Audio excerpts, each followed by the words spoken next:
बोलिए महाराज भगवान की जय। आकाश मंडल में थप्पड़ लगते ही समस्त देवता आ गए। भगवान बावन के भगवान 12 भगवान पर फूल वर्षा करने लगे। तो ध्यान दीजिएगा भक्तों, 12 भगवान का अवतार किस लिए हुआ? पृथ्वी को निकालने के लिए। लेकिन राक्षस बीच में आ गया तो लगे हाथ उसका भी उद्धार कर दिया। बोलिए बाके बिहारी लाल की। आइए भक्तों, एक बड़ा सुंदर सा भजन सुनते हैं, खूब नाचने गाने वाला है ना। आप सभी भक्त लोग सुनकर के आनंदित हो सके, प्रमोदित हो सके।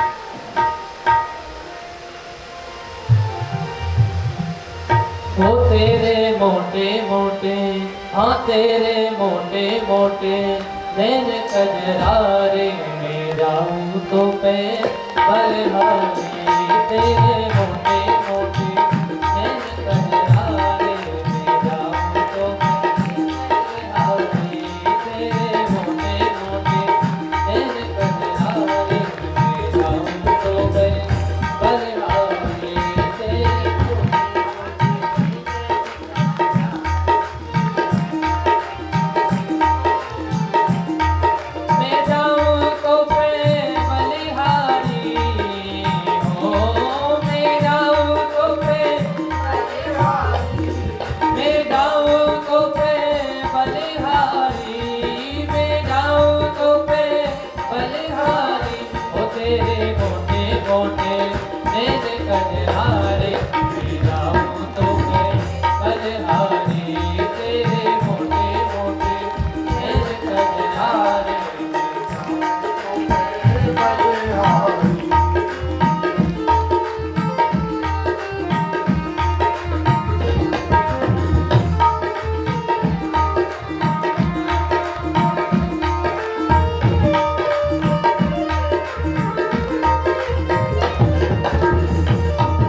कर दिया दीना में जाऊं तो मैं बलहारी।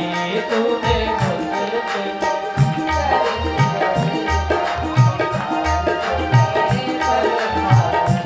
तेरे मोटे मोटे नैन कजरारे में जाऊं तो मैं बलहारी। तेरे मोटे मोटे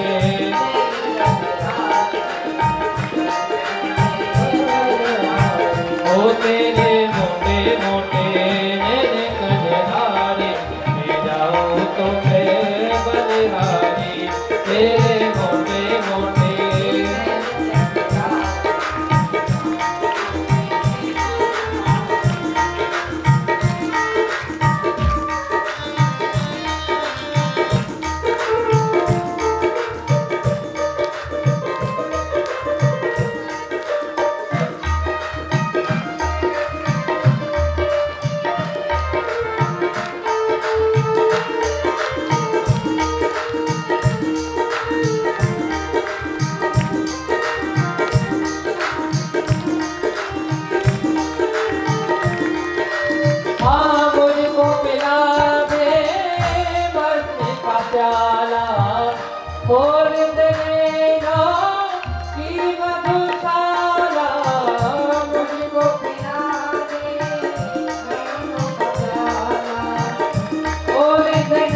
बांके बिहारी लाल की जय। जय श्री राधे।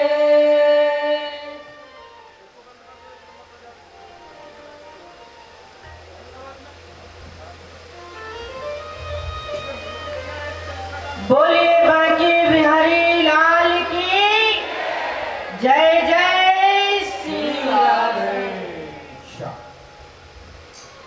सुखदेव जी महाराज आगे के कथा प्रसंग में बता रहे हैं कि ब्रह्मा जी को नारायण भगवान ने चतुर्श्लोकी भागवत प्रदान की है और ब्रह्मा जी ने अनंत प्रकार की सृष्टि बढ़ाई और उसके बाद में भगवान ब्रह्मा के अंश से दाहिने अंग से स्वामभाव मनु बाएं अंग से सतरूपा का जन्म हुआ और दोनों का विवाह हुआ। भक्तों, इनसे 3 पुत्रियां हुई और 2 पुत्र हुए। पहली पुत्री आकुति का विवाह रुचि नामक प्रजापति के साथ में हुआ।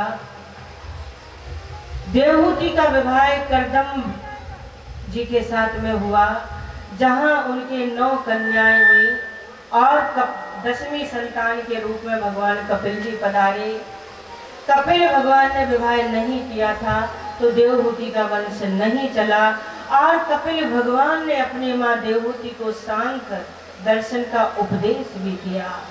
प्रसूति का विवाह राजा दक्ष जी के साथ में हुआ, जिनसे सती महारानी का जन्म हुआ, मां सती का अवतार हुआ और इनका विवाह भगवान शंकर के साथ में हुआ।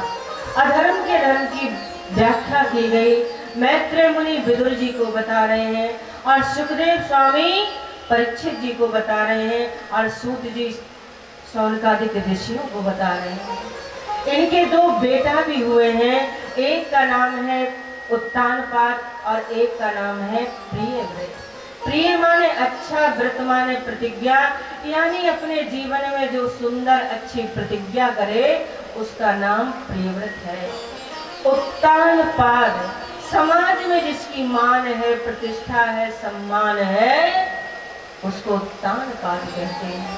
उत्तानपाद राजा भक्तों बड़े तेजस्वी है, यशस्वी है, विद्वान है, लेकिन इनकी आंखें थोड़ी कमजोर है। बोलिए बांके बिहारी लाल की। हमारे मन में काम प्रवेश के 2 ही मार्ग बताए गए हैं, ये आंखें और कान। आंखों से यदि हम कुछ चीज गलत देखेंगे तो मन में काम का प्रवेश होगा। कानों से कुछ गंदा सुनेंगे तो मन में काम का प्रवेश होगा। कहते हैं जिन्होंने आंखों और कानों पर विजय प्राप्त कर ली वो मन को जीत सकता है। उत्तानपाद राजा बड़े सुशील है, सब है और इनकी पत्नी का नाम क्या है भक्तों? सुनीति। जो शास्त्र की नीति है वही सुनीति है।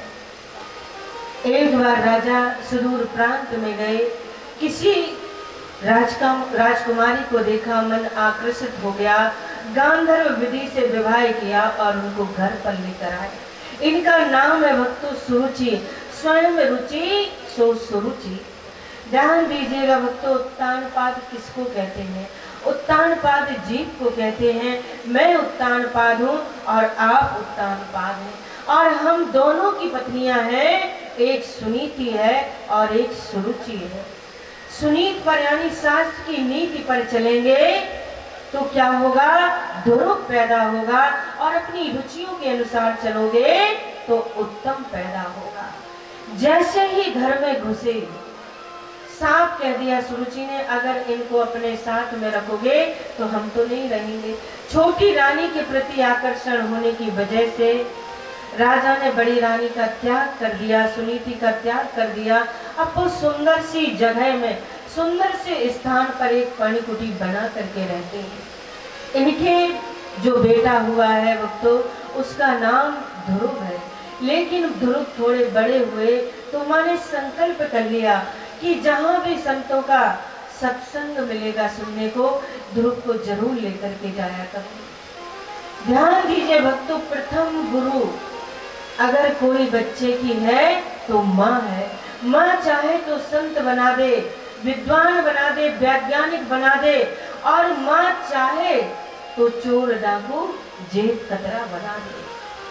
वेदांत दर्शन का पहला सूत्र है मात्र देवो भवा, माँ को देवी समझो और ध्रुव जैसी माँ तो सभी को मिले। रोज ध्रुव को सत्संग में लेकर के जाती।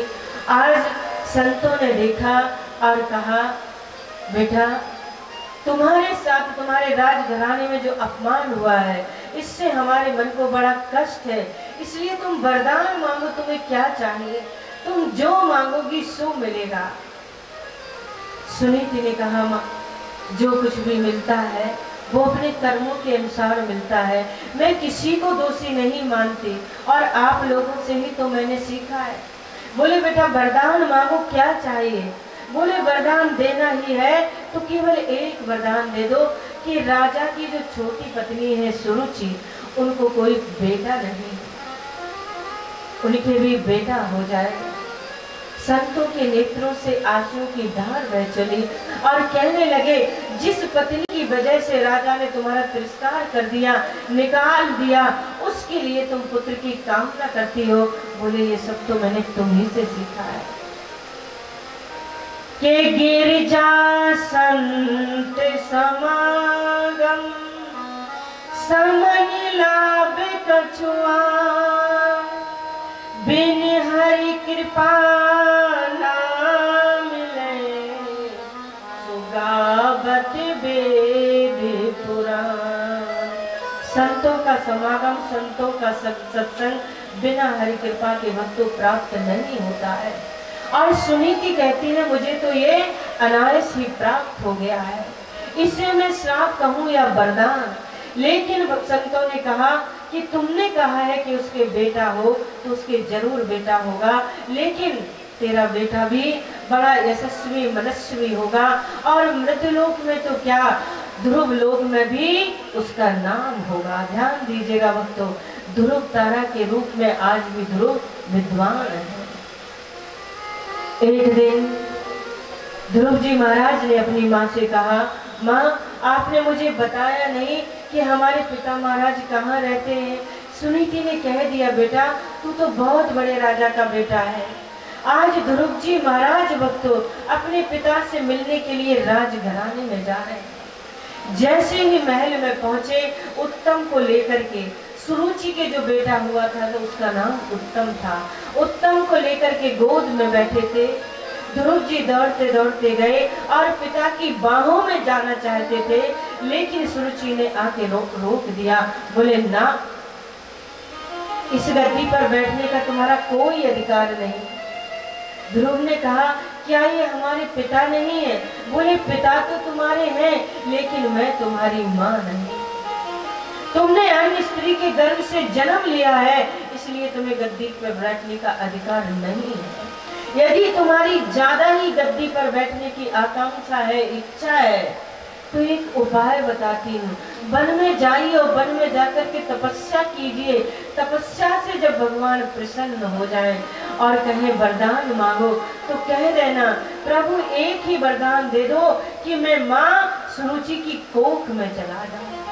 भगवान सुखदेव स्वामी कहते हैं राजन, सुरुचि ने केवल ध्रुव का अपमान नहीं किया, आज परमात्मा का भी अपमान कर दिया। गर्भवासा समम दुखम न भूतो न भविष्यति। हमारे शास्त्र कहते हैं कि ऐसा कर्म करो कि दोबारा गर्भ में ना आना पड़े, लेकिन सुरुचि ने उसी गर्भ को ऐसा मंदिर समझा कि गर्भ में आने के लिए परमात्मा की तपस्या जरूरी हो गई।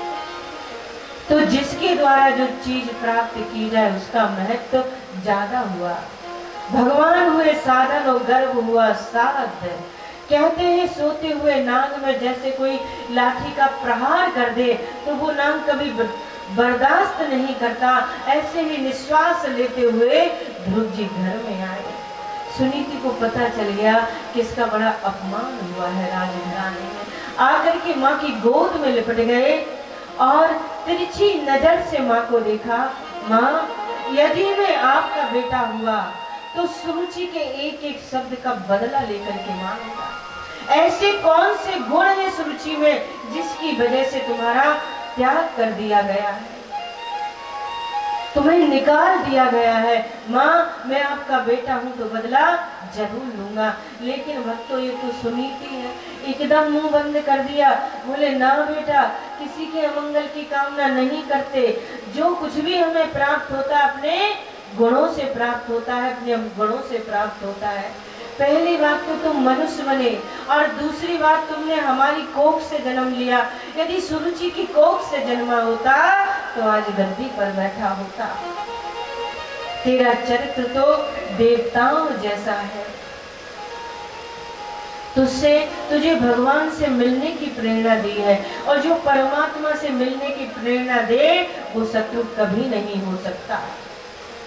परमात्मा से मिलने के ऋषि मुनि तरफते हैं, समाधि लगाते हैं, तब परमात्मा मिलता है।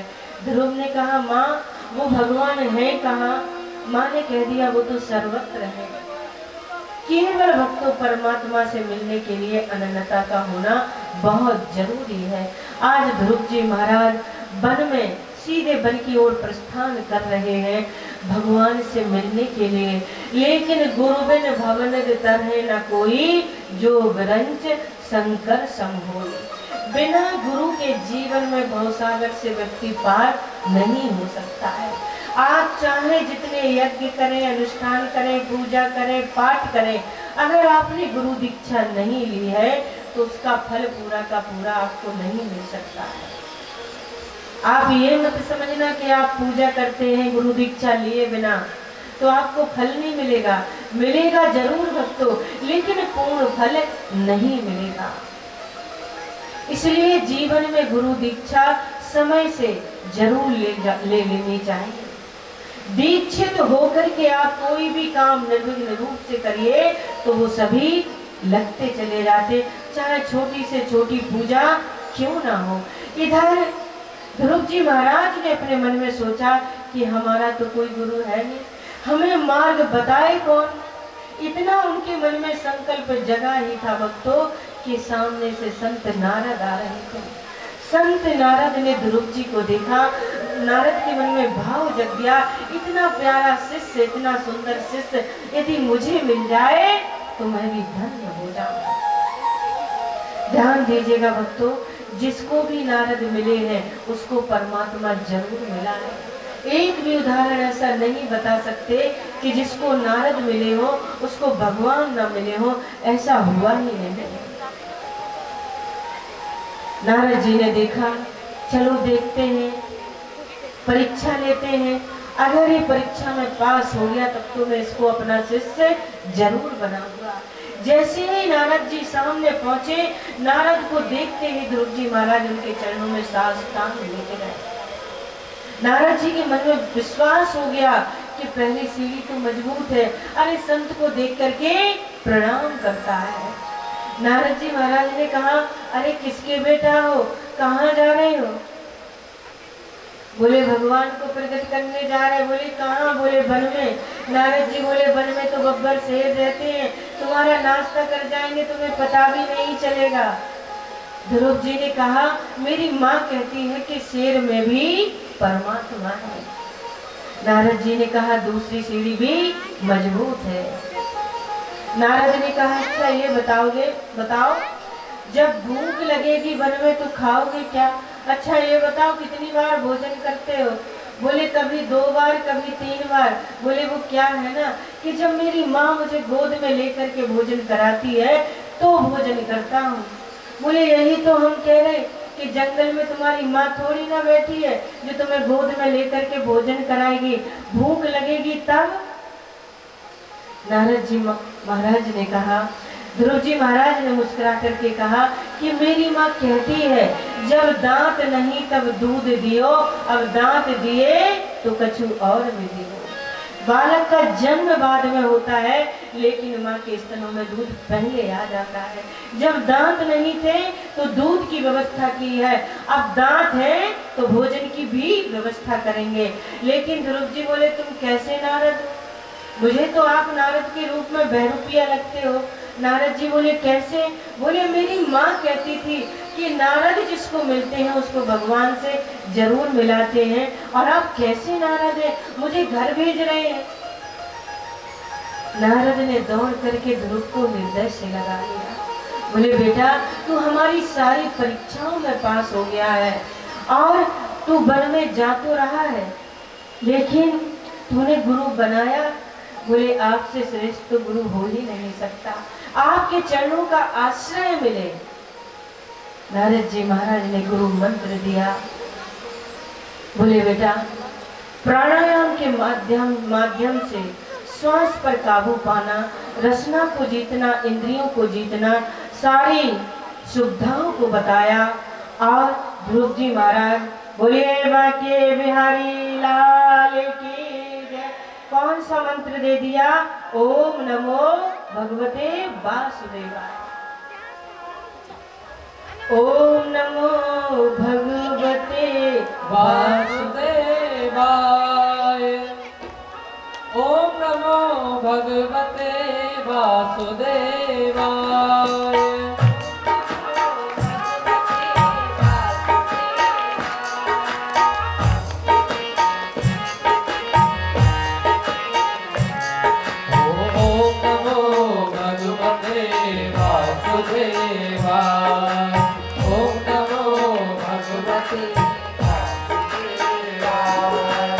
वासुदेवाय मेरो वासुदेवाय। वासुदेवाय मेरो वासुदेवाय। ओ वासुदेवाय मेरो वासुदेवाय। वासुदेवाय मेरो वासुदेवाय। ओम नमो भगवते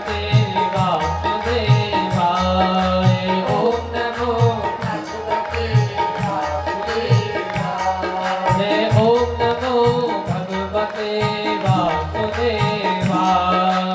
ओम नमो वासुदेवाय मेरो नंदनंदनाय। वासुदेवाय मेरो नंदनंदनाय। ओ नंदनंदनाय मेरो कृष्णचंद्राय। नंदनंदनाय मेरो कृष्णचंद्राय। ओ ओम नमो भगवते वासुदेवाय। ओम नमो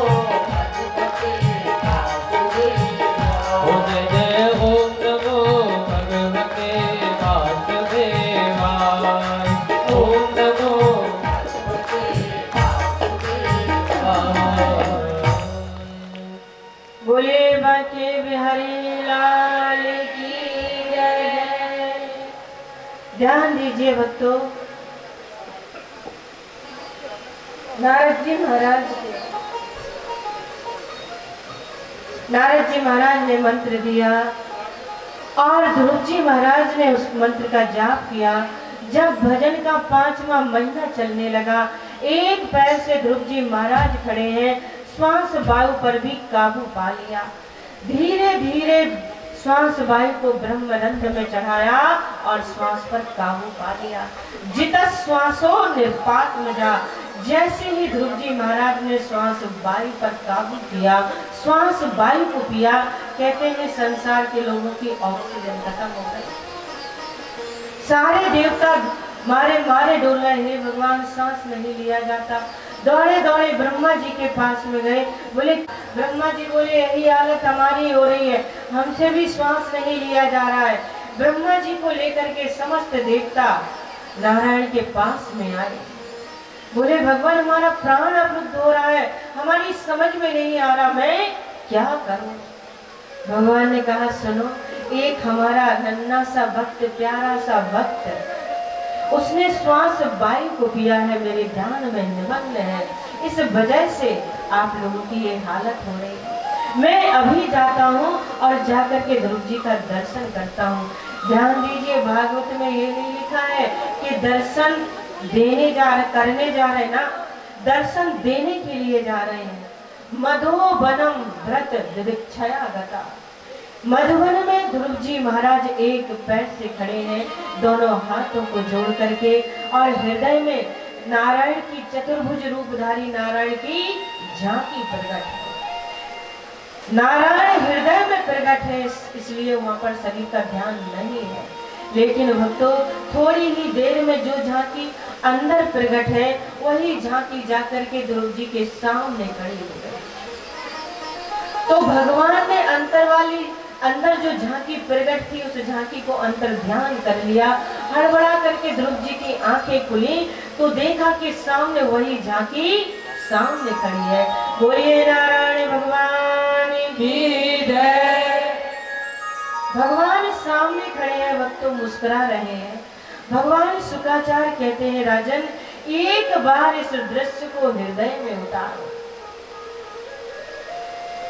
परात्पर प्रभु नारायण ध्रुव के समक्ष खड़े हैं और हाथ जोड़ करके नन्हा सा बालक उनके सामने खड़ा है। सभी देवता आ गए, सभी की ऑक्सीजन नॉर्मल हो गई और देखो खड़े खड़े परमात्मा को पूरा आध घंटा हो गया है। भगवान ध्रुव की तरफ देख रहे हैं और ध्रुव जी परमात्मा की तरफ देख रहे हैं, लेकिन भक्तों बोल कोई भी नहीं रहा है। तो मालूम है भगवान ध्रुव को देखते देखते हंसने लगे। तो ध्रुव जी भी भगवान को देख करके हंसने लगे। ध्रुव की हंसी को देख करके जितने आकाश मंडल में देवता थे वे सभी हंसने लगे। इनकी हंसी को देख करके राजा परीक्षित हंसने लगे। राजा परीक्षित की हंसी को देख करके सुखदेव जी हंसने लगे और सुखदेव जी की हंसी को देख करके जो हजारों संत महात्मा कथा श्रवण कर रहे हैं वो सभी हंसने लगे। क्योंकि भक्तों सभी को ऐसा ही लग रहा है, सुखदेव स्वामी कथा सुना रहे हैं, उनको ऐसा ही लग रहा है कि परात्पर नारायण आगे खड़े हैं और नन्हे से ध्रुव जी उनके सामने खड़े हैं। राजा परीक्षित ने कहा कि ध्रुव जी भगवान हंसे क्यों? बोले भगवान तो इसलिए हंसे कि देख लो इन भोले भंडारी को, कितनी देर से हम खड़े हैं, ये तो कुछ बोलता ही नहीं है। ध्रुव जी इसलिए हंसे कि बोलूं तो बोलूं क्या, मुझे तो बोलना ही नहीं आता है, केवल 5-6 वर्ष के हैं। और आकाश मंडल में जितने देवता हैं वो इसलिए हंसे कि ऐसा सुंदर मौका यदि हमें मिल जाता तो हम तो मांगने की लिस्ट ही तैयार कर लेते। सुखदेव जी इसलिए हंसे कि जब भगवान मिल गए तो मांगना क्या है। परीक्षित इसलिए हंसे कि सुखदेव जी से जो कथा श्रवण कर रहे हैं ऐसा लग रहा है कि साक्षात दर्शन हो रहा है। और समस्त देवता समस्त संत इसलिए हंसे कि ऐसे संयोग इतने सुंदर हमेशा नहीं बनते कि सुखदेव जी के मुख से श्रीमद् भागवत की कथा श्रवण करने को मिले। तो मालूम है हमारे भगवान नारायण ने सोचा कि ध्रुव को बोलना नहीं आता, लेकिन ध्रुव मेरी स्तुति करना चाहता है और कुछ बोलना जानता नहीं है। तो मालूम ने क्या किया, ध्रुव जी के कपोल से परमात्मा ने अपना शंख लगा दिया। जैसे ही शंख कपोल से लगाया, वेद वेदांत का जितना ज्ञान था सभी ज्ञान ध्रुव के अंतस्थ में प्रकट हो गया। और ध्रुव जी महाराज ने इतनी सुंदर इतनी अद्भुत स्तुति की जिसका एक एक शब्द बड़ा सुंदर और मार्मिक है। योन्ता प्रवस्मं वाचमिमामि प्रसोक्ता संजीवयत खिल शक्तिधरा सुधामिना अन्यास हस्तचरण श्रवण तुगादी प्राण नमो भगवते पुरुषाय तुभ्यम्। आदरणीय ध्रुव जी महाराज कहते हैं मेरी वाणी है ना, ये अनंत जन्मों से प्रसुप्ता थी, ये सो रही थी, वाणी सो रही थी। प्रभु आज आपने वाणी में प्रवेश करके हमें बोलने की शक्ति प्रदान करती है। ये आंखें हैं भक्तों, अगर परमात्मा रोशनी को लेकर के इनमें प्रवेश ना करे तो आंख होने पर भी आप देख नहीं सकते। श्रवण शक्ति को लेकर के परमात्मा कानों में प्रवेश ना करे तो गड्ढे होने पर भी आप सुन नहीं सकते। रसना शक्ति को लेकर के परमात्मा आपकी जेवा में प्रवेश ना करे, मीठा खाओ तो मीठा नहीं लगेगा, खट्टा खाओ तो खट्टा नहीं लग सकता। सूर्य चंद्रमा सभी प्रकाश उसी की कृपा से देते हैं। और ध्रुव जी महाराज कहते हैं ये बात बिल्कुल पक्की है, परमात्मा जिसको जनाना चाहता है वही उसको जान सकता है। जो जाने जय देव जनाई, जानत तुम्हें तुम्ही हो जाए। परमात्मा जिसको जनाना चाहता है वही उसको जान सकता है, और एक बार उसको जान ले फिर वो मानता है, उसको भगवान के रूप में ही सारी दुनिया दिखाई देती है। फिर सिवाय राम के, सिवाय कृष्ण के उसे कुछ दिखता नहीं है, और उसकी ऐसी दृष्टि बनती है और वो मानता है सिए राम में सब जग जानी, करूं प्रणाम जोर जुग पानी। जो जाने जय देव जनाई, जानत तुम्ही तुम्ही हो जाए। जब तक परमात्मा नहीं जनाना चाहता कोई जान नहीं सकता। ध्रुव जी महाराज कहते हैं मेरे पास में तो ज्ञान का कोई अवलंबन भी नहीं, मैंने कोई बहुत बड़ा कर्म किया हो ऐसी भी बात नहीं, कर्म में मेरा प्रवेश नहीं। ना जाने आपने क्या देखा कि मेरे जैसे नन्हे से बच्चे की बात की रक्षा करने के लिए आप प्रकट होकर के आ गए। न जाने कौन से गुण पर दया निधि जाते हैं, न जाने कौन से गुण पर दया निधि जाएंगे, दया निधि जाएंगे। कौन सा गुण परमात्मा को पसंद आ जाए आप लोगों का ये कोई नहीं जानता। और एक बात, परमात्मा यदि जीव के अवगुणों को देखना शुरू कर दे तो करोड़ जन्मों के बाद भी आप परमात्मा को प्राप्त नहीं कर सकते। यदि परमात्मा तुम्हारे गुणों को ही देखने लग जाए तो भी करोड़ जन्मों के बाद आप परमात्मा को प्राप्त नहीं कर सकते। ध्यान दीजिएगा, अवगुणों की तरह दृष्टि नहीं डालते। इतना करुणाशील कौन होगा, कौन होगा इतना करुणाशील जो तुम्हारे अवगुणों को नहीं देखता, गुणों को नहीं देखता। भरतलाल जी महाराज कहते हैं जन अवगुण प्रभु गिन है न काहू, दीन बंद अति मृदन स्वभाव। इतना कृपालु, इतना कोमल दुनिया में कौन हो सकता है। बोलिए बांके बिहारी लाल की जय। तो ध्यान दीजिए भक्तों, भगवान की बड़ी सुंदर स्तुति की है और स्तुति करते करते कह रहे हैं कि आज आपने बड़ी कृपा की है जो मुझे दर्शन दिया है। एक आपसे निवेदन करना चाहता हूँ। निवेदन क्या कर रहे हैं ध्रुव जी महाराज? भक्ति मुहु प्रिवैतां त्वयि मे प्रसंगो, भूयादनंतो महता ममुला सयाना। एनाज सोल बड़े मुरु व्यासनम भवाद्यम, नैसे भवदि गुण कथामृत पानुमंता मत्ता। क्या कह रहे हैं कि आपके संतों के चरणों में मेरा प्रेम हो जाए, प्रेमियों के चरणों में मेरा अनुराग हो जाए। क्योंकि संतों के चरणों में अनुराग होगा तो आपकी कृपा स्थायी हो जाएगी। ध्रुव जी बार बार स्तुति करते समय संतों के चरणों का प्रेम मांग रहे हैं, प्रेमियों के चरणों का अनुराग मांग रहे हैं। भगवान ने देखा कि ध्रुव हमारी स्तुति तो कर रहा है लेकिन बार बार भक्ति मांग रहा है, और जंगल में जाकर के केवल इसका एक ही उद्देश्य था कि सौतेली माता ने गद्दी पर नहीं बैठने दिया, अब तो मैं इसको गद्दी पर बिठा कर ही मारूंगा। जैसे ही भगवान वरदान दे करके चले, बोले बेटा अभी राज्य का सुख भोगो, आगे तुम्हें भक्ति तो प्राप्त हो ही जाएगी, मैं तो प्राप्त हो ही जाऊंगा। ध्रुव जी महाराज सीधे भक्तों घर की ओर प्रस्थान कर रहे हैं। नारद जी के द्वारा पता चल गया कि उत्तानपाद जी को कि मेरे बेटे को परमात्मा मिल गए हैं, भगवान मिल गए हैं। रथ सजाया, घोड़े सजाए, बड़ी सुंदर व्यवस्थाएं की, लेकिन ध्रुव जी महाराज ने सभी से इनकार कर दिया, क्योंकि जा पर कृपा राम की होई,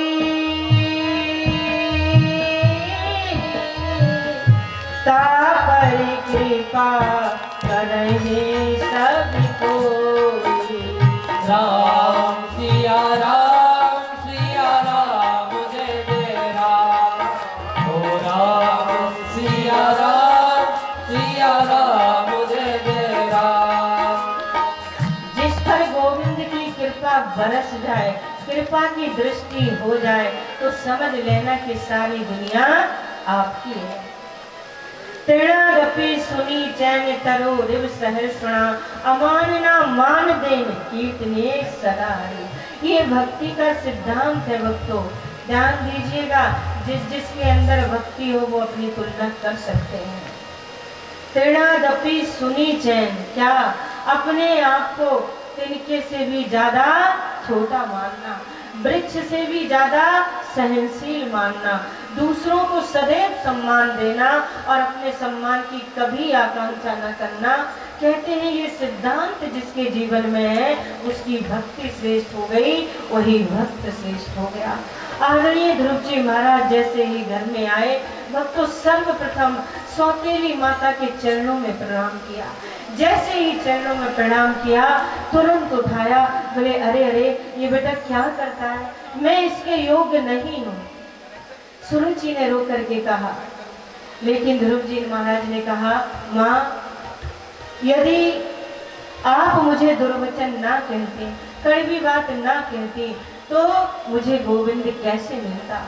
पिताजी के चरणों में वंदन करके कहा, प्रणाम करके कहा, पिताजी यदि छोटी माँ के प्रति आपका आकर्षण नहीं होता तो मुझे आप वन में कहीं नहीं जाने देते, और नहीं जाने देते तो गोपाल कैसे मिलता।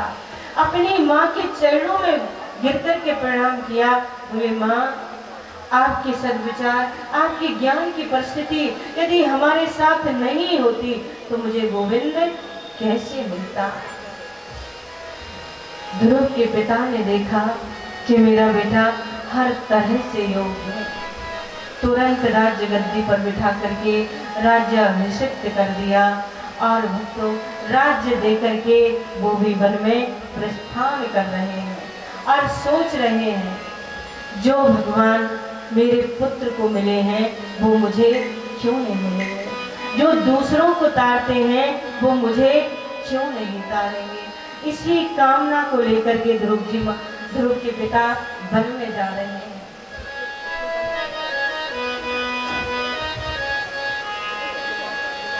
नाम तुम्हारा तारनहारा, कब तेरा दर्शन होगा।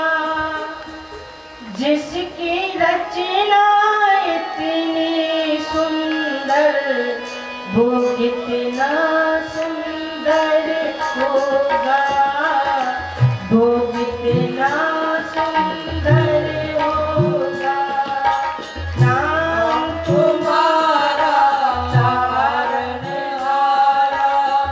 कब तेरा दर्शन होगा। इसकी रचना इतनी सुंदर, वो कितना सुंदर होगा, वो कितना सुंदर होगा। नाम तुम्हारा तारनहारा, कब तेरा दर्शन होगा। जिसकी रचना इतनी सुंदर, वो कितना सुंदर होगा, वो कितना सुंदर होगा, वो कितना सुंदर होगा।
करना होगा।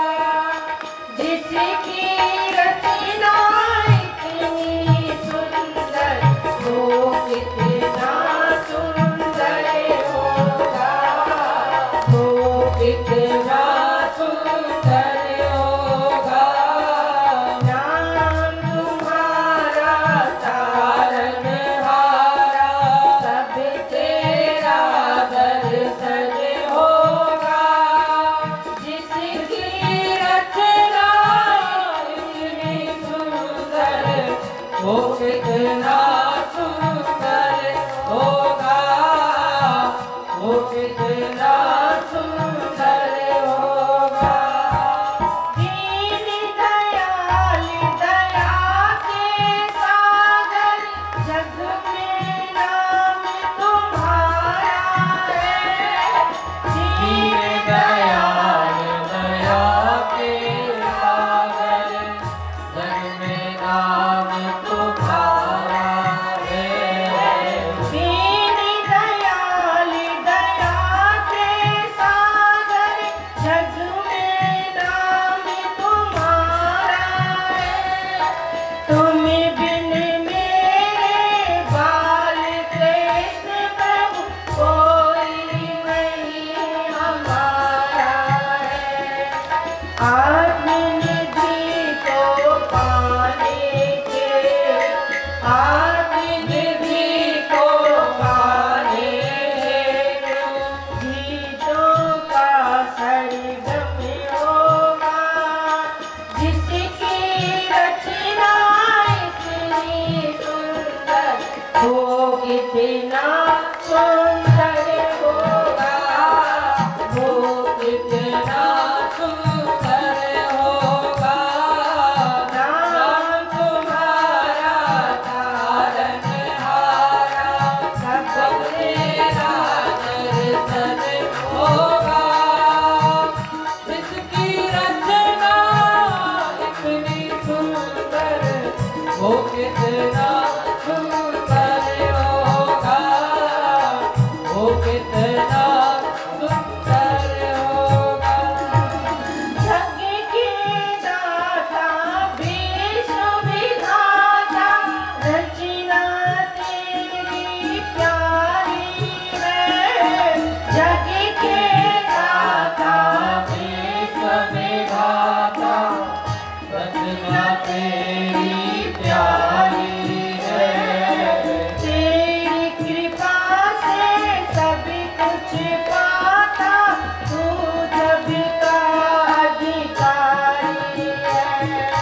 शरण प्रभु की जो मिल जाए, शरण प्रभु की जो मिल जाए, ऐसा कुछ करना होगा।